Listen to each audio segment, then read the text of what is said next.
So another weekend of championship action has been concluded, which means it's now my weekly review of the championship. Obviously, we've got the game between Middlesbrough and Nottingham Forest happening tonight, so I'm not going to apply them in my review. We've got a lot to cover this video. We've got to talk about the controversy following Leeds United Kiko Casilla with his 8-game ban. We've got some dramatic and intense results from the top and the bottom of the table, which could have huge implications of the season. In terms of a shout out, 61 games were predicted in my last video. Only one game out of 61 predicted games was correct. Well done to Fizz JMR. You managed to get the Fulham and Preston game completely spot on. It finished Fulham 2, Preston 0, so fair play. I managed to have a good weekend. I got 2 of my predictions correct. I got the Millwall Bristol City game to finish 1-1. And I also predicted Queen's Park Rangers and Birmingham to finish 2-2. Funny enough, the same 2 games that Ben HD got correct as well. I guess you could say in that scenario, great minds think alike. If you guys like what you see, you want to see more championship content, please make sure you do give this video a like. It is massively appreciated. Please subscribe to the channel if you haven't done, or if you're new around here, all of that would be terrifically appreciated. We're trying to grow the channel more and more. And please share the channel to as many people as you can, with friends, football fans, anyone. All that would be fantastically appreciated. But without any further ado, let's go and review what we saw last weekend. So we'll start off with a result that I personally did not see coming. It ended Hull City 0, Leeds United 4. And honestly, if it wasn't for George Long, Leeds could have had even more than 4 goals, because wow, Leeds had plenty of opportunities. They were completely rampant, and Leeds got their control of the game very early on. And I did say this in the past, that when Leeds score early, Leeds are incredibly difficult to beat afterwards. And that's exactly what Luke Ayling did. Pablo Hernandez did terrifically well to keep the ball in the left-hand side of the pitch. Did a fantastic pass to Luke Ayling, who managed to shoot from distance. It took a wicked deflection past George Long. That made it 1-0 to the away side. Pablo Hernandez almost doubled the lead almost instantly, where his powerful shot hit the crossbar. Then Leeds continued the pressure into the second half. Helder Costa did a fantastic pass to find Pablo Hernandez in a lot of space. He managed to slot it past George Long, and that made it 2-0 to Leeds. Helder Costa once again with a terrific pass to make the 3rd goal. He managed to find Matthäus Klick with a load of space. He did a simple one-touch pass, reaching Tyler Roberts, who was subbed on in the second half, who obviously returning from injury, managing to smash it home. That made it 3-0. Leeds were still unlucky they didn't even get further ahead. Jack Harrison also hit the post. With Hull City, their only moment of a chance was when they hit the post from Balog. The 2 substitutes combined, with Batty managing to do a fantastic delivery to Ballo. He did a terrific shot, but it just about hit the post. Well, eventually Leeds United finished their scoring, Tyler Roberts getting his 2nd. A fantastic chipped pass from Matthäus Klick to meet the head of Tyler Roberts. That made it 4-0. Obviously, the biggest news coming out of Leeds is that Kiko Casilla has been given an 8-game ban, so he's going to miss 8 out of Leeds' last 10 games. And what was interesting for me is Bielsa going to put Meslier or Caprile in goal, and he's decided to put Meslier in goal, which did raise my eyebrow a little bit, but I won't lie, looked very calm and very composed for a young keeper. If what I'm hearing is saying is true, then I do agree with the ban. Some people didn't really agree with it, but to be honest, if we're trying to kick racism out of football, I think this is the approach we're going to have to do. We're going to have to put very, very harsh bans in. So whilst some fans may not agree with it, they're going to have to deal with it, because we are trying really hard, especially this year, to try and keep racism out of football. It's gone way out of control. It'll just be very interesting to see how it affects Leeds at the end of the season, but judging by this game, it's probably not going to affect them as much as we probably thought. I have to say, I'm a little bit worried about Hull, and the fact they've got to use Josh McGuinness as their top striker as well, who's only got 2 or 3 goals this season. It's not good omen. They've got to really turn their form around and change their mentality to play every game like it's a cup final, because I don't think they'd want to admit it, but they are now a team in a relegation battle. As with Leeds, this was a terrific result for them. Fantastic win. It puts them 1 point behind West Brom now, and out of the 10 games left, they've got to win a maximum of 9 of them. They're only 9 wins away from the Premier League. Just think about that. Speaking of 9, this was their biggest away win for 9 years. It's beating Nottingham Forest 4-0. Great day for Leeds. Really poor day for Hull. We saw an entertaining game having at Ewood Park. It ended Blackburn 2, Swansea 2. And Swansea can't help but think that this must have been a killer blow for them, following how close they were for gaining a really important 3 point, following that only 2 sides in the top half of the table actually managed to win this weekend. They blew their chance in the final minute of the game. Blackburn went ahead though, Niambe doing terrifically well down the right hand side, driving forward, looping a fantastic ball to Sam Gallagher, scoring his first goal at Ewood Park this season. He managed to score it past Woodman, that made it 1-0 to Blackburn. Then Swansea, I think, grew into the game. They turned into the better side. There was some brilliant link-up play between Ayew and Gallagher. Honestly, some of their passing play was absolutely sublime. Their one-touch movements inside the box, their tiny little pockets of space that they find themselves in as well, was absolutely brilliant to watch. Eventually, Swansea got awarded for just scoring just before half-time. Gallagher managing to supply him with the ball, and he managed to stroke a fantastic shot past Walton. That made it 1-1. And 3 minutes after half-time, Swansea immediately got ahead, with Andre Ayew managing to win a penalty. I think it was a penalty in my opinion. Ayew stepped up, managed to send Walton the wrong way. That made it 2-1 to Swansea. Undoubtedly one for talking points was Blackburn won a penalty themselves. I think, yeah, that might have been a penalty as well. Not as convincing, that one. Danny Graham, who stepped up. Woodman managed to guess right again and saved the penalty. And I thought it was going to be another heroic performance by Woodman. But in the 95th minute of the game, Bradley Johnson scores an absolutely brilliant shot. He managed to shoot the ball first time with power past the reach of Woodman. It was a terrific goal. Undoubtedly going to be one of my options for the goal of the weekend. It's a point that does none of these sides any favours if they wanted to chase down the top six. The only saving grace for them is actually that most of the top six didn't manage to win this weekend, so they still got a second chance to try and capitalise. Although you could say that if one of those sides did win, they would have capitalised, and one of these sides would have been in the playoffs. I think both would have a really strong end to the season, and both definitely in the dogfight of the playoffs. And then another 2-2 was at the Cardiff City Stadium, with Cardiff and Brentford getting 2-2 as well, and it was a very entertaining game to tell you. Definitely in the first half, Brentford took immediate control of the game. From a corner, Desalgar managed to win it. He managed to supply it to Luka Racic. I think that's how you say his name. He managed to tap it in the net. That made it 1-0 to Brentford. And just under 20 minutes later, Brian Mbumio scored a terrific free kick from just outside the box. The swerve it had to get past Smithies, it was absolutely technically perfect. That made it 2-0 Brentford, and I thought Brentford could have scored probably 3, 4 or 5. But fair play to Cardiff. They managed to group back into the game. Their long throws was a real big contribution to how they scored. Brentford just simply could not deal with them defensively. But Cardiff's first goal, wow, what a build-up to it. Will Wilkes and Albert Adoma, the passage of play they had was absolutely terrific. The understanding as well was sublime. Adoma supplies a terrific cross, meeting Junior Hoylett, who manages to get the ball through the net. That made it 2-1 to Brentford. And on the stroke of half-time, Cardiff managed to equalise, with Joe Wolves managed to get the goal. It was a really long throw taken by Vogs. Morrison managed to head it, which then found Joe Wolves. He managed to head it past Rare. That made it 2-2. And in the second half, it was pretty end-to-end. And Rama had a few opportunities. Joe Wolves had another fantastic opportunity near the end of the game where he had so much space, but he couldn't shoot it on target, unfortunately for him. I think this draw hurts Brentford more than it does with Cardiff, following that Fulham managed to win this weekend. Fulham have now developed a little bit of a cushion between them and the other playoff sides. As with Cardiff, it could be a little bit of a blow that they did manage to win this game following the chances that they did have in the second half. But you could say in the position that they were in, to fight back from 2-0 down and to compete with Brentford as much as they did, I think they should feel proud of themselves. And we saw what could be a very important game in terms of the promotion race. It ended Fulham 2, Preston 0. At the start of the game, I'd say Preston was slightly on top. They didn't really muster too many big opportunities though that Rodak needed to be very careful about. Fulham eventually started to grow into the game, but they didn't really create anything that was troubling Rudd in the first half. It was only in the second half when they got their first goal.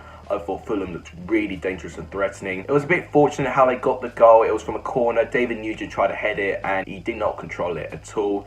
And for how much he's been struggling to score for Preston this season, he scores, but at the wrong side of the field. But as soon as Fulham got their goal, they were absolutely terrific, and Preston were completely stifled. They really struggled to string a few passes together. Eventually, Fulham got their second. They had to be patient for it. Preston threw all their players forward when they won a corner, but then Fulham managed to clear it, and then it was practically Kamara and Cavallero running through on goal. They most certainly took their time to get the goal. Cavallero very unselfishly gave it to Kamara, who managed to smash it home. That made it 2-0. It's a disappointing defeat for Preston, following that they had a pretty good away form leading up into this game. As with Fulham, I think this is a big statement. I think this win makes me even more confident that I think Fulham are probably going to be the only side that may catch Leeds. Obviously, we've got Nottingham Forest playing tonight, who could also be a side, but for me, judging for what I've seen in terms of squad and quality, I'd say Fulham are probably going to be the team that will probably be challenging for promotion. However, we saw Huddersfield increasing their chances of survival with a thumping 4-0 home victory against relegation rivals Charlton. It was a terrific performance. Colin Grant managed to score the first one. It was a bit of a nightmare from Oshilaja. Here's managed to give the ball back to him, and he lost it very cheaply to Grant, who simply had to tap it into an empty net almost. That made it 1-0 to Huddersfield. Charlton managed to hold firm for about 60 minutes since that goal, but until the 75th minute, Steve Mounier managed to double the lead. Once again, poor defending on Jason Pearce's part this time, who managed to get some contact on the ball but didn't manage to clear it out. That went straight to Steve Mounier, who simply had to tap it in. That made it 2-0 to Huddersfield. From then on, the floodgates started opening, and Gionio Bacuna does a terrific assist for Colin Grant's second. He manages to drive through the defence menacingly, gives it to Grant. With a little bit of space, he smashes it past Phillips. That made it 3-0. And Bacuna didn't stop there. He managed to get the ball just outside the penalty box and absolutely smashes it in the top corner of the net. One unbelievable showstopper to the game. That made it 4-0. Charlton were really poor, really lackluster in this game. Inconsistency is not going to help them with their survival, and right now they're only 2 points above the relegation zone, so they definitely need to try and string a few wins together. It's a terrific performance by Huddersfield though. I expected this to happen, even though that they've not been gaining necessarily the results they deserve. They've got back-to-back wins now, and I think they more or less deserve it. The players that they got, especially some of the ones in January with Willock and Emil Smith-Rowe, have made a huge difference, and I'm excited to see where this team can go. So a big result in the bottom of the table clash. It ended as Luton 1, Stoke 1, and I think it was the fair result in the balance of play. Luton looked like that they wanted to attack, lacked quality in certain areas. Stoke were aiming to sit very, very deep, and when they took the lead, which was a brilliant goal set up by Joe Allen, and then it was finished off by Sam Vokes to make it 1-0. Stoke just aimed just to sit back and soak up the pressure. Luton did pile forward and were unlucky at times not to go ahead. However, Luton got a very important draw. They don't draw many matches, Luton, but they did in this game. Callum McManaman managed to win a penalty in the 95th minute of the game, and another last-minute goal came from James Collins from a penalty. He scored it past Jack Butland, and that made it 1-1. It doesn't do either of these sides any favours. Stoke drop further down the table and are not far away from the relegation zone right now. As with Luton, they're 5 points of safety. The bridge between them and safety is not too much now, but they need to try and string a few wins and continue their consistent run of form. If they don't do that, Luton could be cut adrift. But it's going to make out to be a very interesting relegation battle with 10 games left. Then we saw Millwall drawing 1-1 with Bristol City. It was a game where Bristol City, I think, started quite well. Obviously, they went ahead. It was a brilliant goal, actually. It was taken from a short corner. There was a shot, and it was collected by Baker. But then Herrera managed to shoot just inside the box past Belkowski. It was a brilliantly executed goal. That made it 1-0. Apart from that though, Bristol City didn't really test Millwall anymore. Millwall grew into the game and they definitely wanted to play out something. Millwall had a couple of chances in the first half. Second half, Millwall did continue with their chances. Eventually they got rewarded from it. Just 6 minutes after the second half started, it was from a corner. Thomas Callis tried to defend the ball, but he turned the ball into his own net, and that was how the score ended 1-1. But Millwall did have a number of chances. Bradshaw had a fantastic chance where he had so much space. All he needed to do was shoot the ball on target, but he hit it at the side netting. In terms of chances, I'd say Millwall were better, but I would say in terms of quality and the balance of play, it was quite an even affair, and I think 1-1 was the justified result. It doesn't do either of these sides any favours either. If Bristol City were to win, they would have put severe pressure on Preston following that they lost against Fulham. As in Millwall, if they won this weekend, they could have overtaken Bristol City and really be the team breathing down Preston's necks, but they didn't. They're going to have to stay where they are at the moment and see if they move on. So yeah, a tight game overall. And the second game that I got correctly was Queen's Park Rangers 2, Birmingham 2. And it was a very entertaining game, very end-to-end. Queen's Park Rangers, I think, started the better side. Hugo had a goal that was disallowed from offside before any team scored. And that was when the momentum was on Queen's Park Rangers, but Birmingham grew into the game. They took that response, and pretty much against the run of play, they went ahead through Scott Hogan, who's just been the man on form at the moment. Liam Kelly had a bit of a mare with the goal. He tried to run forward, gain the ball. He got nowhere near it. Scott Hogan had an easy finish in the end, and that made it 1-0 to Birmingham. Queen's Park Rangers equalised in the second half with Pugh managing to get the goal. And then Queen's Park Rangers went ahead with Jordan Hugo managing to score the goal. Terrific build-up play in lead-up of the goal in the right-hand side between Osai, Samuel and Eze. That combination was absolutely sublime. It cut Birmingham apart. The pass to Hugo was perfect. His shot was perfect. That made it 2-1 to Queen's Park Rangers. But then Scott Hogan once again got another goal, managing to head a corner. Pretty poor defensively with Queen's Park Rangers. Has going to show how much they can score, but how much they can concede goals as well. They've done the same in this game, and that made it 2-2. And going on to that, Queen's Park Rangers have actually scored the third most goals in the Championship, but they've conceded the second most. They've conceded more than Barnsley at the moment. As with Birmingham, their unbeaten streak continues to 13 games now. They've got 10 games left to try and get as a high position as they can. Could they make it to the playoffs? Maybe not, but if they can finish in the top half, I'd say it'll be a job well done for Pep Clotet. We then saw Reading going back to winning ways, beating Barnsley by 2-0. Overall in the game, I'd say Barnsley had more clear-cut chances, but Reading played a very professional performance, taking 2 opportunities and being very, very clinical. Their first goal came from the set piece. John Swift delivering a terrific free kick with a load of swerve. It caught a lot of Barnsley players off guard, and the ball just kind of fumbled, and then Yaku Mete somehow just got a slight touch to bundle the ball over the line. That made it 1-0 to Reading. Barnsley continued to have chances. Woodrow could have scored 2 or 3 goals with the chances he had. There was a moment in the game where Morrison took 1 too many touches, and Woodrow managed to nick it from him. And it was practically 2 versus 1 in terms of the pitch. And Woodrow only needed to shoot on target, it would have been a goal. He shot it wide of the post. Woodrow also forced a double save from Cabral. Terrific acrobatic saves as well from him. In the second half, the pattern continued for Barnsley to have chances, but then Reading managed to get a good chance of it. And George Puskas completely turning over at home, managed to drive forward with no one challenging him. He managed to shoot it past Collins, and that made it 2-0 to Reading. As with Barnsley, they need to make sure that they are consistent now. The fact that they didn't manage to win this game and Luton managed to get a draw, Luton are now breathing on their necks. They're now joint on points with Luton, of course, of them having a better goal difference, but now they're 5 points off safety. There was a point where they're outside of the relegation zone, so Barnsley need to make sure they don't lose the pace, because teams around them are also winning points as well. And likewise with Luton, if they don't do that, they'll be cut adrift. I really saw Derby picking up a fantastic away victory against Sheffield Wednesday, winning by 3-1. But I have to say, for first half performances, I don't think I've seen a more diabolical first half performance from a Championship side than Sheffield Wednesday in that game in all the season. Especially their second and third goal could have been so avoided. In their first goal, it was a bit fortunate how Derby went ahead. Tom Lawrence managed to score from a deflection. In their second goal, I think it was Barry Bannon that got dispossessed, very cheaply gave the ball away, and then Derby drove forward. Tom Lawrence managing to score again, that made it 2-0.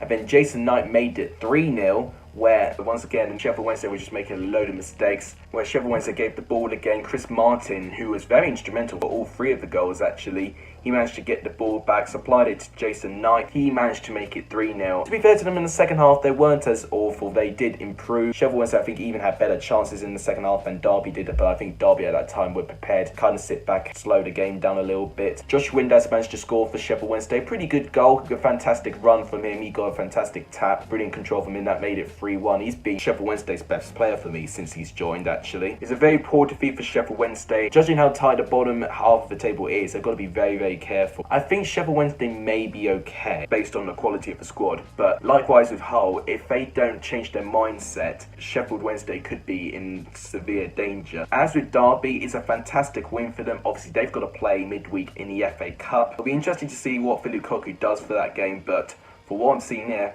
we could see some really good signs for Derby in the next coming weeks. I think what will undoubtedly be my resolve of weekend. Wigan have managed to win away from home against the Championship leaders by 1-0. They did it against Leeds. Now they've done it against West Brom. And I have to say, performance-wise, what an unbelievable performance by Wigan. I have to say, looking at the highlights, the chances they actually created against this West Brom side was absolutely extraordinary. Wigan piled on chances in the first half. Didn't really force anything on target as of yet. In the second half, they continued to be threatening from their set pieces and corners. That's how they were getting most of their chances. West Brom, I don't think really had many opportunities at all. I think one sticks out for me. Kravinovic had a shot from just outside the box, which was just wide of the post. Massey had a really good chance for Wigan in the first half, where he got a pretty good header, but he managed to head it against the post. He was very unlucky it didn't go in.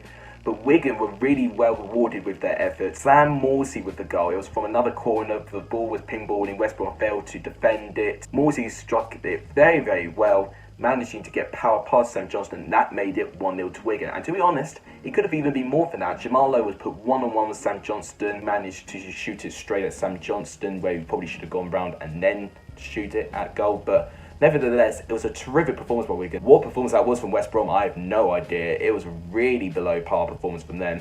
And hopefully this is not a sign for their sake that they could start to drop out, because Leeds have now put pressure back on them by 1 point. Same thing goes with West Brom. They are only 9 wins away for securing the Premier League as well. Obviously, depending how Fulham and Nottingham Forest do in the next couple of weeks. This is going to be a very interesting end to the season, let me tell you. So that wraps up all the games. On the left side is how the table currently looks prior to the Middlesbrough and Nottingham Forest game. For my goal of the weekend, I'm going to pick Junior Bakuna's one for Huddersfield.